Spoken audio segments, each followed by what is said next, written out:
Hello again, this is Alex with MasterChartsTrading.com. This is market recap for Friday, November 8th, 2019. As always, please hit the like button, subscribe to this channel, and share this video. So first of all, several announcements. Now I know that I have mentioned this before, but this time I feel like we have just a much more robust team in place, and we have several people who are very interested in taking MasterCharts trading to the next level. And when I say the next level, we're looking at creating algorithmic trading robots that will trade on our behalf. Uh, Again, we're hoping to convert the indicators so that they can be plugged into NinjaTrader and MetaTrader, and we're hoping to again launch the expert advisor for MetaTrader. And most importantly, of course, we are hoping to form a fund, a trading fund. There are plans already underway to create a trading fund. So, MasterCharts Trading is growing, as you can see, and we will be looking to partner with commissioned sales, affiliates. We'll be looking for promoters and brand ambassadors. If you have a channel, Twitter presence, Facebook presence, some sort of a presence with social media, we'll be very interested in hearing how we can partner together. And of course, we will be most likely looking for traders as well, because some of the trading activities may not be fully automatable. So we'll be looking to trade some of the funds from the future funds, from the future fund. And of course, if you're a financial industry professional, we would love to hear from you as well. And if you are interested, send us an email. Go to MasterCharts Trading and send us send us your information. So these are the announcements. Extremely excited about. The team is forming, and it is truly, I am just floored at the level of enthusiasm. So hopefully something is coming very soon, especially algo trading. Okay, so those are the announcements. Let's continue to the presentation. A relatively short presentation today. Again, I apologize because of the commitments with the team building. It's surprisingly a lot of work, but it is a lot of fun. And I'm hoping to produce good results. And once the fund is ready and rolling, we will be accepting investments from the investors, and we're hoping to return the investments with percentage, obviously. Okay, so stocks hit record highs despite various negative world events. I continuously say the same thing. Avoid worrying about the news when trading and just concentrate on the chart, especially for the stocks. General strength in stocks are overwhelming small pockets of weakness. There are some sectors, some countries that are weak, but overall, there's a, we're seeing new highs in extremely diversified ETFs such as VEU. Worldwide stocks are moving higher. We'll again look at Apple as it over 30% since the recent alert. Another recent example was Caterpillar breakout trade example.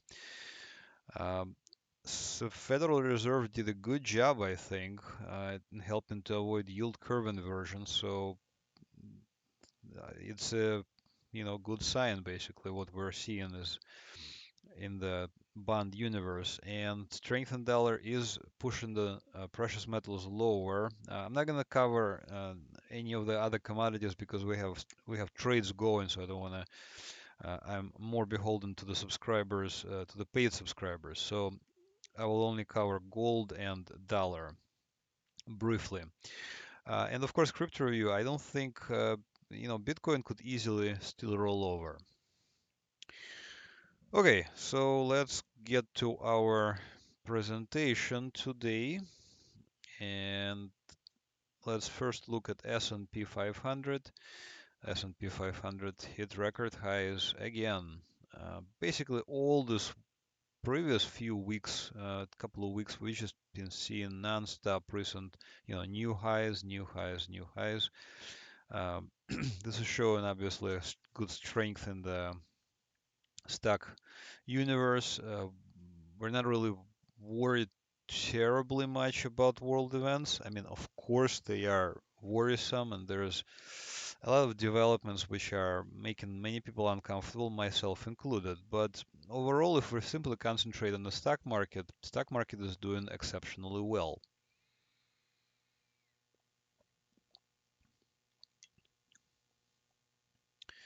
Here's Dow Jones. Dow Jones hit records even earlier, and you can see again record highs right there. Yesterday and Thursday. So, no matter how you slice it, record highs are extremely bullish.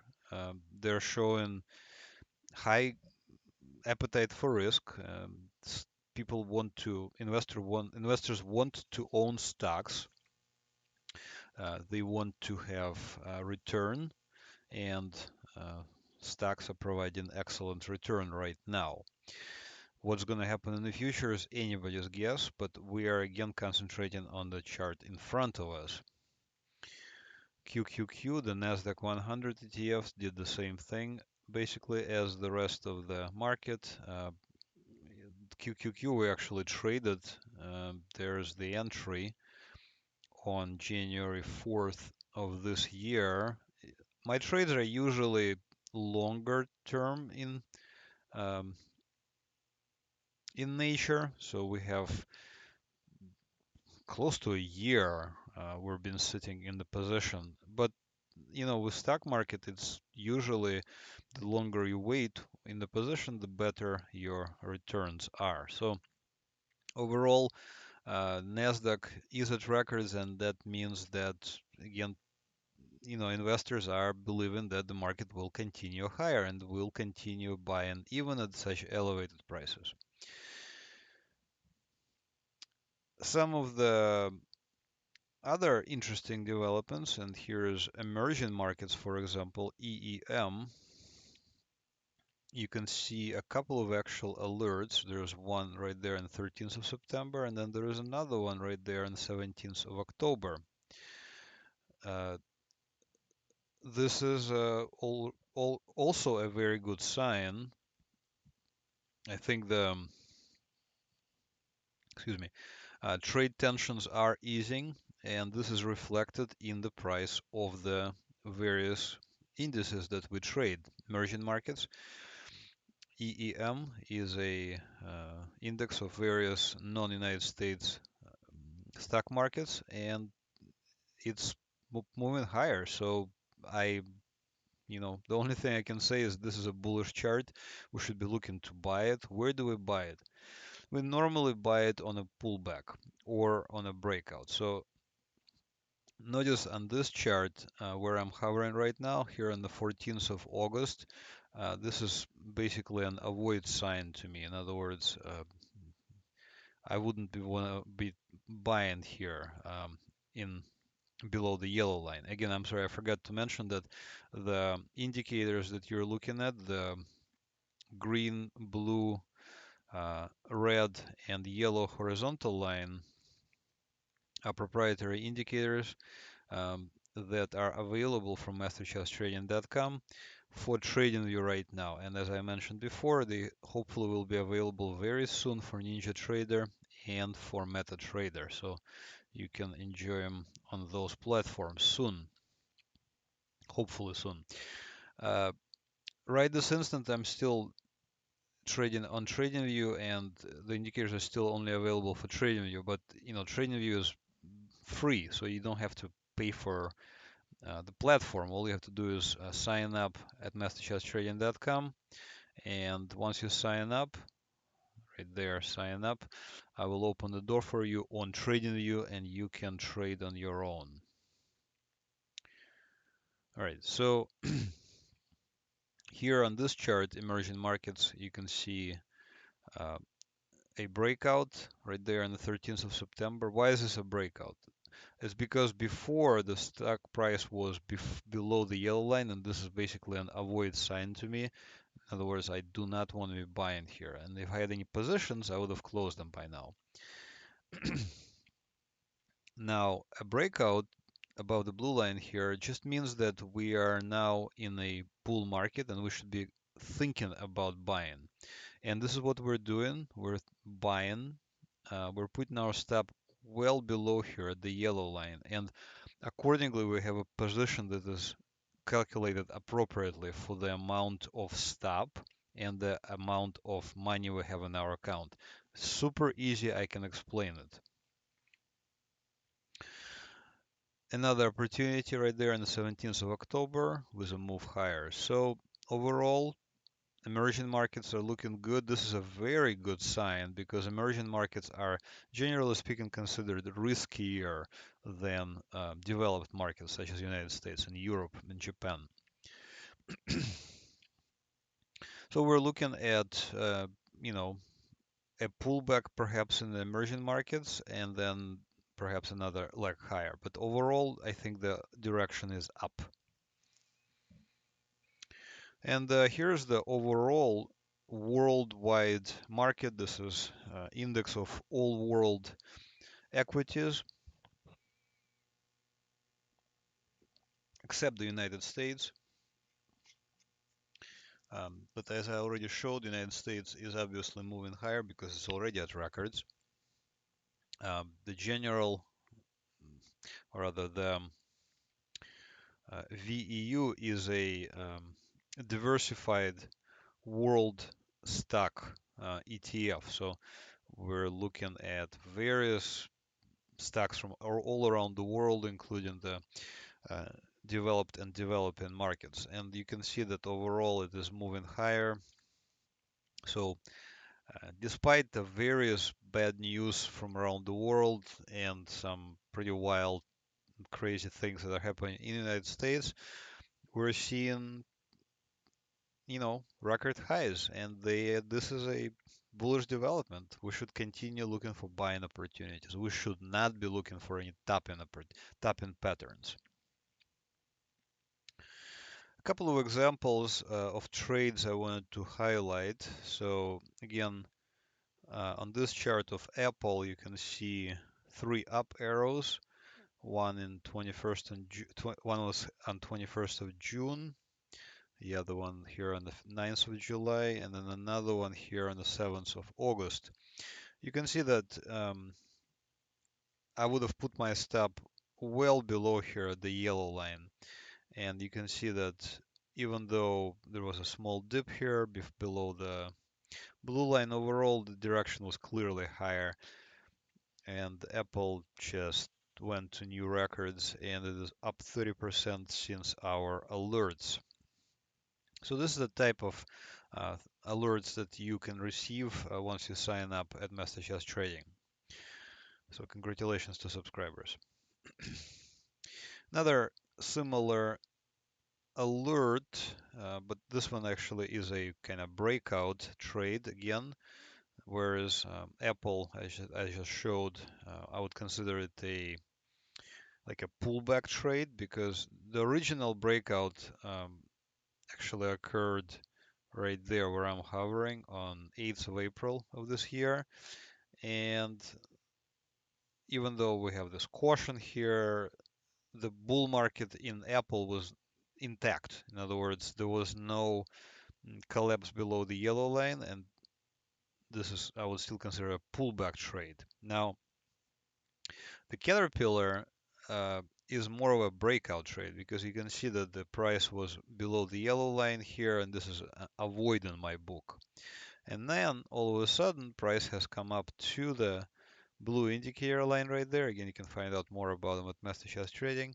Closed above the blue indicator line and then moved higher. So this is a clear example of a breakout trade. We have close above the blue and we just buy it right there. This is an actual alert again on 22nd of October to my subscribers, and you can see a nice just straight move higher and about 10% gain for the subscribers. Again, congratulations. Junk bonds are doing basically the same thing more or less as S&P. There is a little bit of a divergence. You can see that record highs on S&P 500, while junk bonds JNK not yet record highs. In fact, it's moving lower. So a little bit of a divergence between S&P and junk bonds. Why do I care? Because junk bonds normally move together with stocks in lockstep. In other words, if junk bonds, if stocks make a new record, junk bonds should also make a new record. They haven't yet, so we need to be, well, it's one thing to worry about, but it's not a big thing yet, so I would just kind of keep it in the back of my mind. Big news, of course, is TLT, the treasuries. Uh, Potential double top here.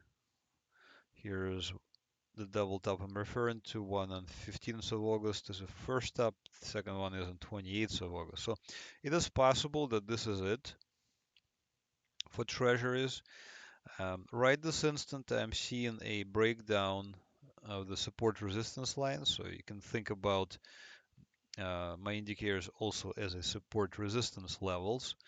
And right now I'm seeing a breakdown of the support level. Now, since this is a bullish security, TLT is still, I would still think that this is kind of, going higher.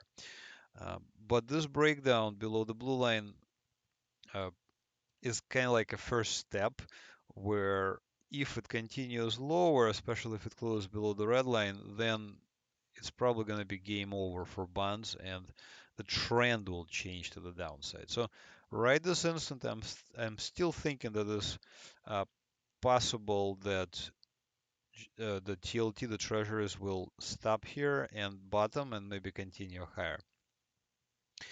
Uh, but overall, from the point of view of intermarket relationships, so stocks versus bonds, S&P moving higher, TLT, the treasuries, treasury bonds moving lower. It's just a perfect normal relationship, and I want to see more of this normality, if that makes any sense.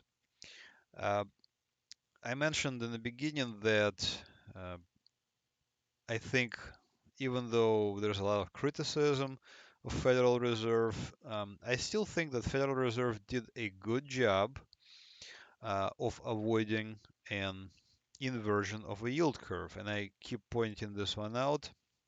So this is called a dynamic yield curve, and you can find it on StockCharts.com. If you go to StockCharts.com, you can click on charts and tools in the upper left hand corner here, and then you can see a dynamic yield curve where I'm hovering.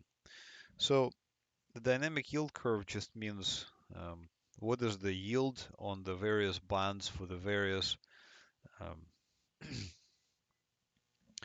time horizons. So 3 months, 2 year, 5 year, 7 year, 10 year, 20 year, 30 year treasuries, and what are they yielding? A few weeks ago, you can see that the shape of the curve was completely different. You can see that the shape of the curve was very worrisome because the first, you know, the shorter end of the spectrum was actually above some of the longer ones.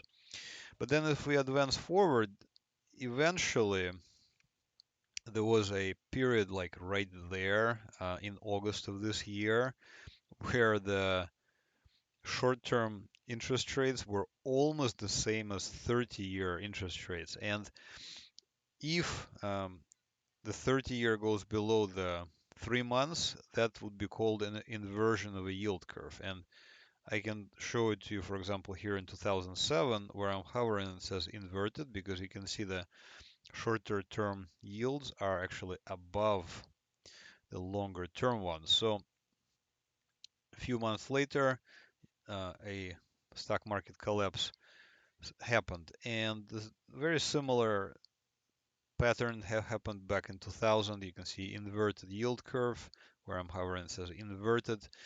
Uh, very close. We came very close again to the inversion of the yield curve. You can see the curve was very close. And if you listen to my previous videos, then you know that I was already worried about it. So the interest rates were lowered um, by the Federal Reserve under heavy criticism. But looking at the yield curve, I would have done the same thing. I actually agree with what they did. I think uh, now you can see the yield curve is basically normal. We have the shorter term yields are below the longer term yields.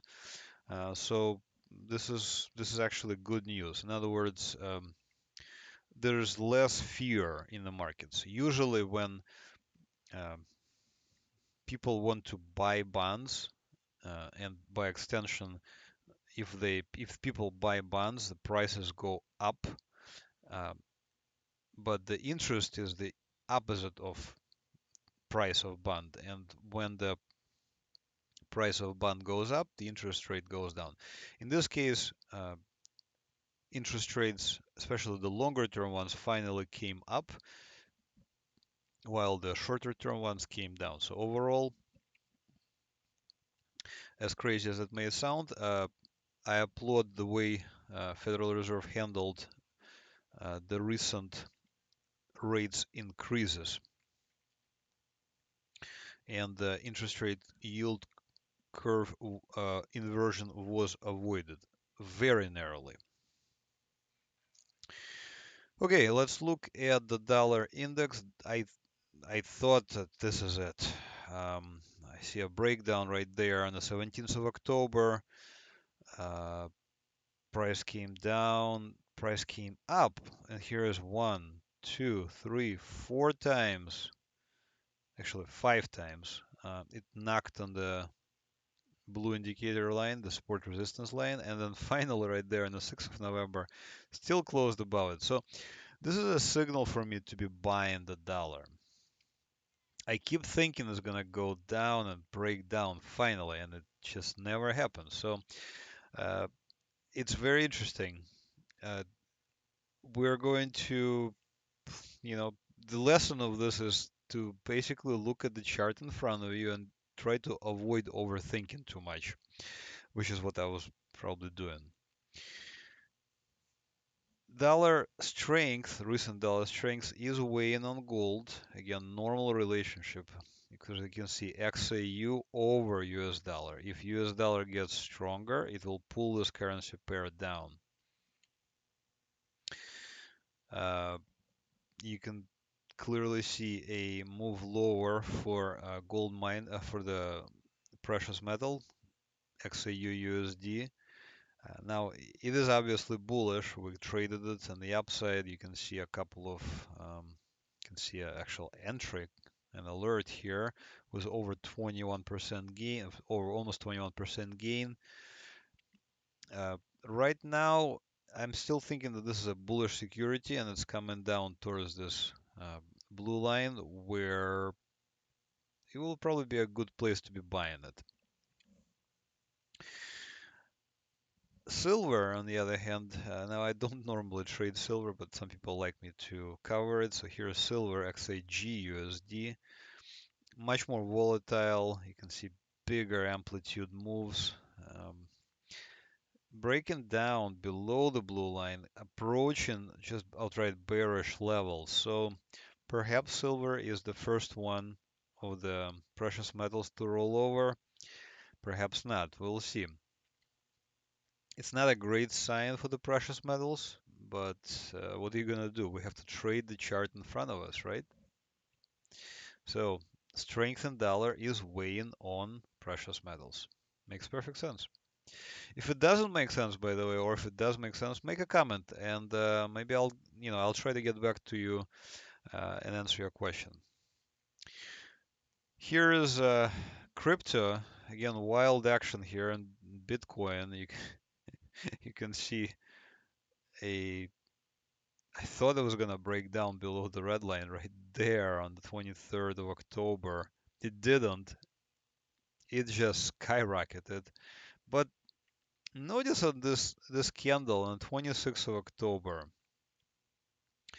you got the real body closing below the blue line and a spike through the blue line. This is basically support resistance. You can see a spike through the blue line on the 26th of October, but not yet a close above. So there was no trigger to buy, and now you can see a kind of it's pulling back now. I would not be surprised if it just continues lower, close below the red line and just collapses. This has happened in the past. So we need to be pretty flexible basically when we trade. Litecoin never really experienced any spikes, to the upside. This is a bearish security. You can see an actual alert right there on the 22nd of September, 22nd, 23rd of September. Good for over 35% gain if you are able to sell it, to short it. Same goes for Ethereum. Not really much signs yet that this is turning around to the upside. In fact, you can see indicators slightly curving up, so if anything, this may reinforce my bearish bias for Ethereum and for other cryptos. All right, that's it for this week's recap. Please head over to MasterChartsTrading.com. That's MasterChartsTrading.com, one word. Click on sign up where I'm hovering and sign up for one of the services. Right now we have three services: alerts, trading indicators, and alerts and trading indicators together. Again, I'm trying to add a fourth and possibly a fifth service here, and we will, as I said before, we'll be looking to expand the scope of the business into NinjaTrader, MetaTrader, and possibly some of the Telegram alerts and some of the other social media as well. But right this instant, the services are as follows. So we have alerts. You get various alerts about various stocks, bonds, ETFs, cryptos that we trade. I guarantee you, you will not be bored. You will have lots of opportunities. And this is basically a steal at $24.95 per month. If you're more advanced and you know what you're doing and you don't really need to listen to what I have to say, then you just get the indicators. And I'm talking about these indicators, the red, the green, blue, red, and yellow line, the horizontal ones. They show a good place to be buying or selling. These are basically support resistance lines highlighted. Uh, you know, for you instead of trying to guess where the support and resistance is. If I turn it off, for example, good luck guessing where the support and resistance is. But here I'm going to turn them back on, and you can clearly see where the support and resistance is. And then you can make a trading decision based on that information. That is $29.95 per month, or of course you can subscribe to a yearly and it's a lot cheaper. And of course, alerts and indicators together, you get the full spectrum of the service. You get both the indicators and all of my daily alerts and weekly weekend in-depth discussions. They are at $49.95 per month, or a steal at 38, or rather $459 per year, which is only $38 per month. I highly recommend you guys sign up because, like I keep saying, we're going to add more services and these prices may again go higher. All right. Again, if you have any questions, please send them in. I want to reiterate that we are indeed interested in partnering with affiliates, promoters, traders, and if you're a financial industry professional, we would love to hear from you and perhaps um, read your resume as well. So send us an email, send us a message, go to MasterCharts Trading, click help, then contact. If you have any questions if you have any comments rather, you can make the comments below this video. in the comment section. And I'm also on social media, lots of social media. If you go to social, help on social, you can see that you can see the links to various um, social media where I'm present and active. So do uh, find me there. If you want to chat with me on TradingView, again, you can also chat with me right there on TradingView. I am on TradingView at MasterCharts. All right, thank you for watching. Again, I'm looking forward to seeing and talking to you, to seeing some of you and talking to you. And again, be on the lookout for coming soon. Thanks for watching. Bye bye.